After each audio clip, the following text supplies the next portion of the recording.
Bonjour à toi. Alors, on est rendu à notre rencontre nouvelle lune. Donc, cette fois-ci, la nouvelle lune aura lieu en Vierge. Donc, la nouvelle lune va avoir lieu le 1er septembre 2024 vers 21h55, 22h, heure du Québec. Donc, on se rappelle qu'une nouvelle lune, hein, c'est lorsque le Soleil et la Lune sont en conjonction, donc ils sont au même degré dans le ciel en Vierge. Et ce que ça nous permet de faire, en fait, c'est d'initier des nouvelles choses, de mettre en mouvement, de réfléchir. Donc, c'est vraiment quand on est dans la pente montante jusqu'à la pleine lune. Et ensuite, à la pleine lune, on redescend vers jusqu'à la prochaine nouvelle lune. Donc là, on est l'énergie de la Vierge, je trouve que ça ressemble beaucoup au début de l'année scolaire. Donc, on est dans le début de l'année scolaire actuellement. Et qu'est-ce que ça prend, dans le fond, dans ce moment-là? Ça prend de la planification, de l'organisation, de penser aux détails, d'essayer de remettre de l'ordre dans la gestion de notre vie quotidienne, dans le travail au quotidien. C'est un peu comme si on avait eu, là, pendant la période d'été, le temps pour se reposer, pour vivre pleinement en même temps des vacances, être dans le plaisir, être un petit peu dans la désorganisation à l'occasion, plus ou moins d'horaires, etc. Et là, on revient avec ce signe qui est la Vierge dans une période où on a besoin de remettre de l'ordre dans tout ça, dans notre vie quotidienne. Donc, la Vierge, c'est vraiment, entre autres, le signe de la gestion de la vie quotidienne, de notre travail au quotidien. C'est un signe où euh, on veut faire le tri dans tout ce qu'on considère prioritaire. Parce que, tu sais, surtout avec la rentrée scolaire, hein, il y a beaucoup, beaucoup, beaucoup de choses, beaucoup d'informations, beaucoup de détails à considérer et à prendre en compte. Et donc, la Vierge, elle, à un moment donné, elle peut se perdre dans tous ces détails-là parce qu'elle a envie que tout soit parfait. Donc là, ça peut être un bon moment, justement, avec cette nouvelle lune-là, pour peut-être initier des nouvelles méthodes d'organisation, une nouvelle méthode de travail que vous allez mettre en place, reprendre dans le fond une certaine routine, une certaine hygiène de vie qui va nous amener plus de stabilité, qui va faire en sorte qu'on va avoir un meilleur équilibre dans notre vie. Donc, la Vierge, c'est un signe mutant, donc c'est un signe de fin de saison. Donc, c'est un signe qui prépare finalement à la nouvelle saison qui va venir. Alors, c'est vraiment le moment peut-être de faire un peu comme un bilan de ce qu'on a vécu dans les derniers mois et de remettre un peu les choses en place pour être prêt finalement pour la saison qui s'annonce, en fait, qui est la saison, évidemment, d'une certaine forme de récolte, mais en même temps aussi de transformation vers la, l'hiver qui va amener une certaine hibernation, je vais dire ça comme ça. Donc, avec cette nouvelle lune-là, on va sûrement avoir besoin justement, de revenir à nos habitudes de vie, de se mettre en place peut-être des rituels pour calmer notre système nerveux, hein, parce que la Vierge, c'est un signe qui est gouverné par Mercure, Mercure étant la planète, entre autres, du système nerveux, du mental. Donc, ça peut être un bon moment pour se mettre en place certains rituels qui vont nous permettre justement de se sentir plus organisé, d'avoir plus d'ordre et de méthode dans notre vie. La Vierge est aussi le signe du perfectionnement de nos compétences, perfectionnement de nos dons, nos talents de naissance.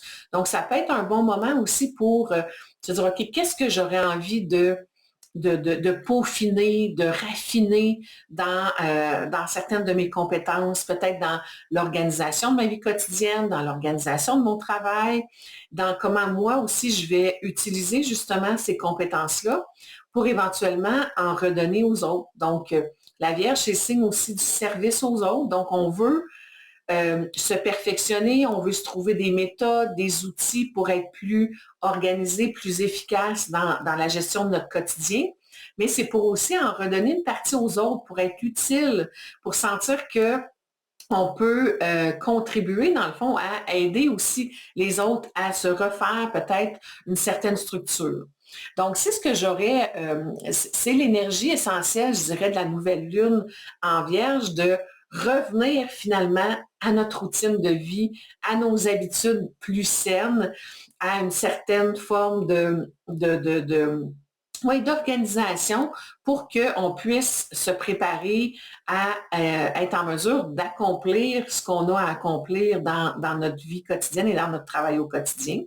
Parce que la Vierge, c'est un petit peu comme une fourmi qui est toujours en action, qui est toujours en train de s'occuper d'une tâche versus une autre. Donc, la Vierge, elle ne se repose pas beaucoup parce qu'elle veut que tout soit parfait et elle a besoin d'avoir un certain contrôle sur son environnement. Donc, c'est un moment parfait pour ramener ce contrôle-là. Par contre, il y a beaucoup d'aspects qui vont venir un peu perturber, dans le fond, cet ordre-là que la Vierge voudrait mettre en place, parce qu'elle est, entre autres, opposée à Saturne, qui Saturne elle est elle-même, pardon, en Poisson.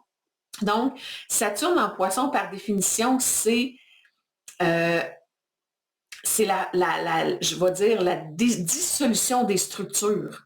Donc, on est dans une fin de cycle avec Saturne en Poisson et Saturne, dans le fond, vient nous demander de redéfinir, en fait, ou restructurer ce qui, ouais, c'est ce qui a plus lieu d'être, en fait. Donc, Saturne va venir mettre des freins à je vais dire, ce besoin de se structurer, de mettre de l'ordre, parce que oui, Saturne, en principe, est une planète qui nous aide à concrétiser, mettre de l'ordre, avoir plus de discipline, mais là, il est en Poisson. Donc, en Poisson, ça vient dissoudre les structures qui ne sont plus utiles pour nous, pour éventuellement, quand Saturne reviendra en Bélier, pour redémarrer un nouveau cycle complètement qui durera environ 28-29 ans. Donc là, on pourrait avoir certaines tensions, on pourrait avoir certains freins, justement. Donc, trouver ça plus difficile de revenir peut-être à notre structure, nos habitudes de vie un peu plus saines, parce qu'on pourrait pas trop savoir comment y arriver, par quel bout commencer, par où on prend tout ça. De plus, il y a deux planètes importantes aussi qui commencent leur rétrograde à partir du 1er septembre. Bien, en fait, Uranus va rétrograder en Taureau du 1er septembre au 30 janvier 2025. Et Pluton est déjà en rétrograde depuis le mois de mai, mais elle est en rétrograde en Verseau. Et là, à partir du 1er septembre, elle va devenir aussi en rétrograde en Capricorne. Donc, les rétrogrades, en fait, c'est un moment qui nous invite à revenir à l'intérieur de nous, à ralentir le rythme pour se permettre, dans le fond, de prendre un certain recul par rapport à ce qu'on a vécu dans notre vie dans les mois ou les années qui ont précédé. Donc, avec Uranus, en fait, c'est une planète de changement soudain, de surprise. Donc, c'est sûr qu'avec avec son rétrograde, on peut s'attendre à ce qu'on vive un peu des montagnes russes et des bouleversements, justement, dans notre vie de façon un peu inattendue. Donc là, la Vierge, elle veut mettre de l'ordre, elle veut mettre une structure, elle veut revenir à des habitudes de vie. Puis Uranus, dans le fond, va nous amener à vouloir changer certaines choses, mais en même temps de façon plus, comment je dirais, intérieure qu'extérieure. Donc, parce que la rétrograde, c'est l'occasion de réfléchir intérieurement à des changements peut-être soudains qui vont se passer dans notre vie. C'est-à-dire de dire, wow, OK, qu'est-ce que la vie est en train de m'envoyer comme message à travers ce changement-là, à travers ce bouleversement-là? C'est sûr que Uranus est en Taureau, donc elle rétrograde en Taureau. Et évidemment, le Taureau, c'est le signe de la stabilité, du confort, de la sécurité et de tout ce qui touche nos valeurs financières et matérielles. Donc, Uranus n'est pas très confortable de prime abord en taureau parce qu'il y a la stabilité, le confort qui est confronté à l'énergie d'Uranus qui veut amener des changements, une évolution. Donc, cette combinaison-là peut amener des surprises quand même et des remises en question par rapport à notre sentiment de sécurité, par rapport à notre stabilité. Ça peut faire en sorte aussi qu'on va être appelé à se positionner ou revoir un peu nos croyances, nos valeurs par rapport à ce qu'on considère vraiment important. Est-ce que c'est notre sécurité financière, matérielle qui est la plus importante ou si c'est ce qui est demandé, c'est de faire des changements ou d'élever, je vais dire, un petit peu notre conscience au niveau des valeurs. Qu'est-ce qui est vraiment important dans la vie? Est-ce que c'est l'argent qu'on a dans notre compte de banque ou c'est plutôt des valeurs plus humaines, plus communautaires, plus de partage, de collaboration, en fait, avec nos proches ou les autres humains hein, qui remplissent notre vie? Donc, c'est ça. Donc, il peut y avoir tout l'aspect un peu de tension entre le confort, la sécurité, le désir de non-mouvement ou de statu quo, avec toutes les notions de liberté que Uranus veut apporter, dans le fond, dans ce signe-là. Donc, ça peut être un bon moment pour réfléchir, justement, comme je disais tantôt, à toute la signification de si je résiste en fait un peu à ce mouvement-là de changement, de remettre en question un peu ou revoir dans le fond comment je pourrais me sentir davantage libre ou m'accorder plus de liberté dans mes valeurs versus le fait de tenir absolument à mon confort, à ma sécurité matérielle et financière. Donc, c'est ce qu'on peut voir avec Uranus en rétrograde en taureau. Et on a aussi la rétrograde, donc Pluton qui est rétrograde maintenant en Capricorne. Donc, Pluton est arrivé en Capricorne en 2008, 2009, 2010. Hein, ça fait à peu près 2 ans là, avant qu'il s'installe de façon officielle. Donc là, c'est la fin d'un cycle qui a commencé en 2008-2010.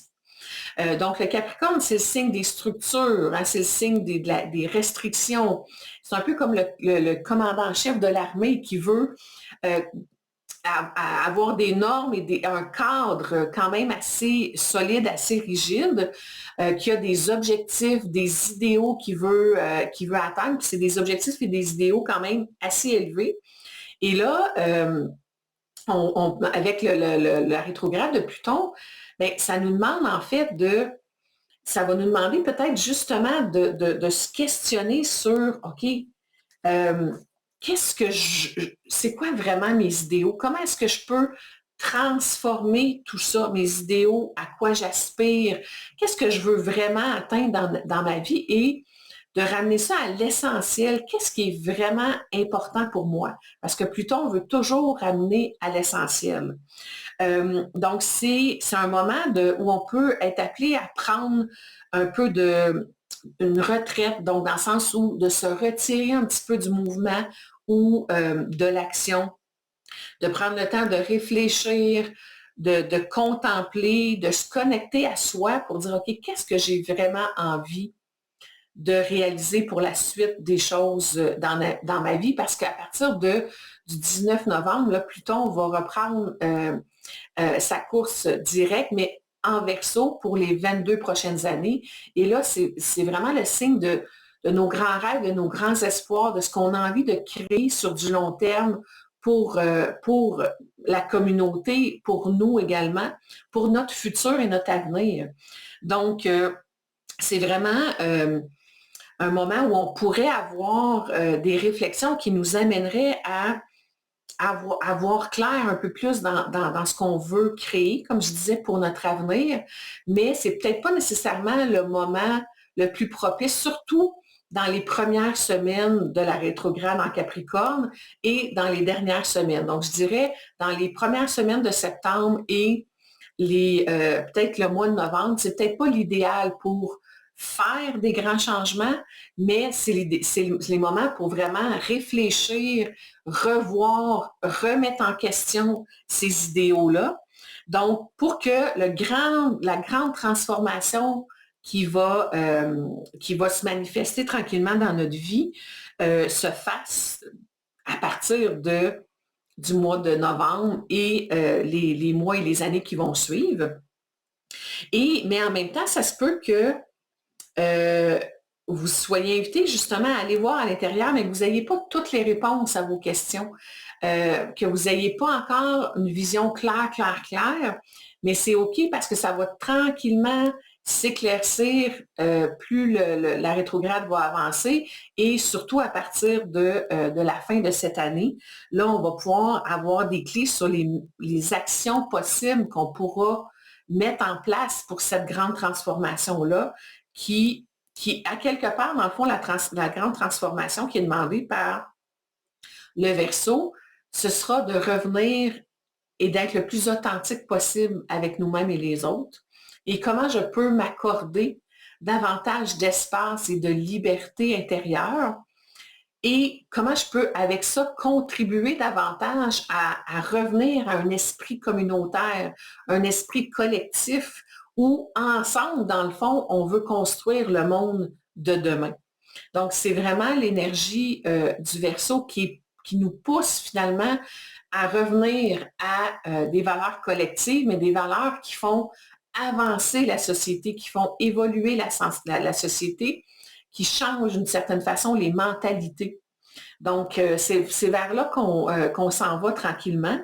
Et là, avec les rétrogrades, on peut sentir un peu ce mouvement de recul-là pendant les prochains mois, surtout avec Uranus et avec Pluton, qui peut, oui, provoquer certains changements, mais on va avoir besoin de comprendre la signification de tous ces changements-là et de vraiment se questionner sur qu'est-ce qui est important pour moi, quelles sont mes aspirations, qu'est-ce que j'ai envie de créer pour mon avenir et de tranquillement, dans le fond, avoir les réponses à ces questions-là qui vont s'installer dans les prochains mois pour qu'on puisse aller dans la transformation et effectivement s'accorder beaucoup plus de liberté intérieure et d'être vraiment vrai avec soi-même. Et parce que le Verseau, en fait, quand Pluton va redevenir un Verseau, le Verseau, oui, c'est un signe collectif, c'est un signe communautaire, mais c'est aussi un signe qui dit, moi, j'ai une différence, je suis unique également, et comment je peux amener ou apporter mon unicité dans la collectivité et que cette collectivité-là puisse en bénéficier également. Et comment moi aussi, je peux bénéficier de l'unicité des autres pour pouvoir participer de façon encore plus, euh, euh, je vais dire, plus euh, progressiste, à quelque part, à la société que je veux voir se créer demain. Alors voilà. Donc, c'est les énergies de cette nouvelle lune et des semaines qui suivent de notre préparation à l'automne qui s'en vient. Alors, au plaisir de se revoir à la pleine lune prochaine, dans 2 semaines.